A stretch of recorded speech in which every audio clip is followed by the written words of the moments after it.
Depois de estudar a radiação eletromagnética, a gente vai para o item 1.3 aqui sobre espectros atômicos. Aqui nesse item, ele dá um exemplo de um experimento que foi feito com gás hidrogênio, que estava confinado dentro de um bulbo assim, de vidro, e foi passado uma corrente elétrica muito grande ali nesse gás hidrogênio. E aí se observou que aquilo se cria uma espécie de uma lâmpada onde se emite luz, né? O, esse experimento aqui, eu acho, é na verdade o início desse vídeo aqui que eu coloquei no Siga, tá? Mas eu vou explicar então o que que é esse fenômeno aqui que a gente está observando no livro, né? É mais ou menos assim, ó. Quando a gente tem o átomo de hidrogênio, tem o núcleo, vou desenhar, isso aqui seria o núcleo, né, do átomo de hidrogênio, só tem um próton. Eu vou fazer essa explicação aqui com o átomo de hidrogênio, mas isso aqui vale para qualquer átomo, tá? E depois vocês vão ver que isso aqui também acontece até com moléculas. Então a gente tem um núcleo atômico aqui. No caso do hidrogênio, ele tem só um elétron, e esse elétron está girando em torno do núcleo, tá? Então aqui esse elétronzinho está aqui. E quando esse elétron recebe energia, então eu vou simbolizar aqui, ele está recebendo energia. No caso do experimento que está se referindo o livro, essa energia veio de uma corrente elétrica. Mas normalmente isso aqui acontece também a energia vindo de uma radiação eletromagnética, que é o que a gente já estudou antes. Então, quando um elétron recebe energia através de uma radiação eletromagnética ou corrente elétrica, esse elétron vai ficar mais energético. Se ele está mais energético, ele vai percorrer uma órbita mais longe do núcleo. Então, esse elétron vai percorrer uma outra órbita, né? A gente chama esse fenômeno aqui de transição. Perceba que o elétron saiu de uma órbita que ele percorria para percorrer uma órbita mais externa. Para isso, ele tem que absorver energia. Só que esses fenômenos de transição, eles duram muito pouco tempo e o elétron volta para a órbita original. Quando ele volta para a órbita original, ele devolve a energia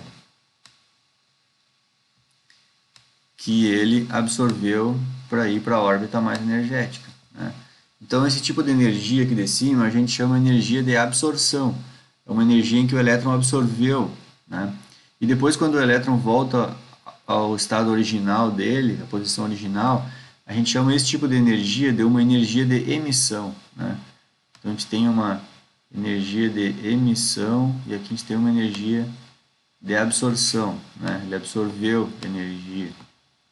E acontece então que um fenômeno que se observou nesse experimento aqui com hidrogênio é que existem níveis de energia para os elétrons. E esses níveis, no livro lá diz que é discreto. Discreto, na verdade, quer dizer que são específicos. Ou seja, existe uma energia muito específica para o elétron existir nessa órbita. E depois existe uma energia muito específica para o elétron existir numa próxima órbita. E outras energias entre essa e essa não existem. Ou seja, não é que não existe energia, não existe a possibilidade do elétron ficar entre essas duas aqui. Ou ele está aqui, ou ele vem para uma próxima.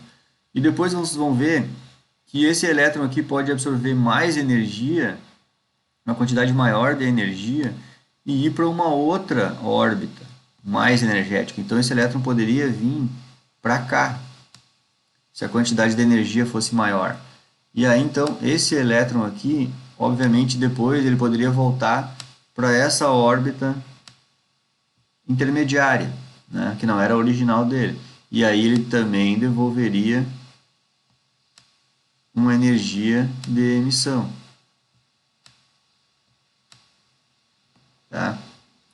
Uma energia de emissão. Vou botar um Ezinho aqui. Eu coloquei M aqui, mas na real isso aqui é uma energia de emissão, tá? Então aqui uma energia de absorção, uma energia de emissão.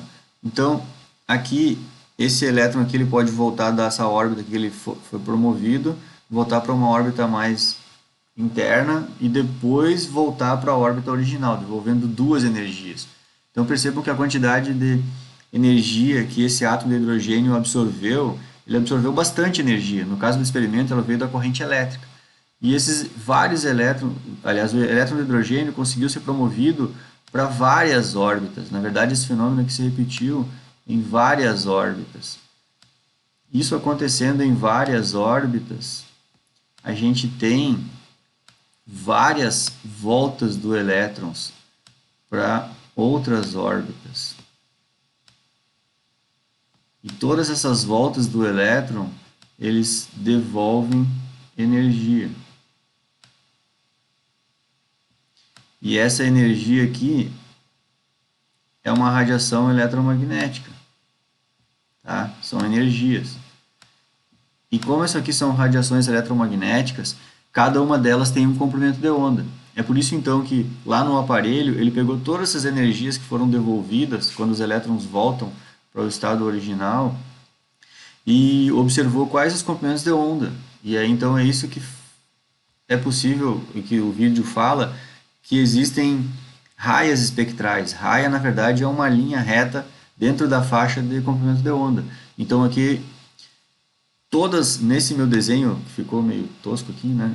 Todos esses comprimentos de onda que são devolvidos quando os elétrons voltam para o estado original, todos eles estão misturados. Todos eles misturados é essa imagem da espécie de lâmpada, né? É uma cor misturada, é um monte de cor misturada. Mas se pegarmos todas essas cores e abrirmos elas, por exemplo, usando um prisma, a gente vai ver cada diferente comprimento de onda. Os comprimentos de onda que caem dentro da região visível do nosso olho, a gente olha e enxerga as corzinhas bonitinhas ali. Mas também existem comprimentos de onda fora, em outras faixas de comprimento de onda que o nosso olho não vê. Então, aqui no livro, ele mostra esse fenômeno que foi observado com o átomo de hidrogênio. Todas essas raias aqui foram energias que o elétron de hidrogênio voltou e foi ocupando outras órbitas, né?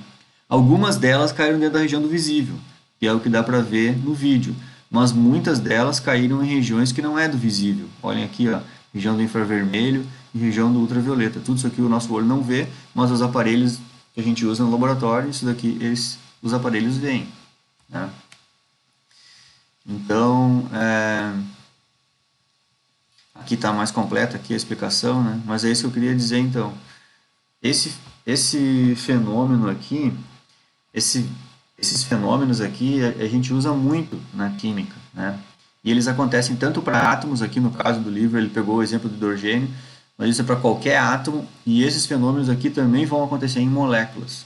Só que nas moléculas não teremos mais orbitais atômicos, e sim orbitais moleculares. Todas essas coisas a gente ainda vai ver mais para frente.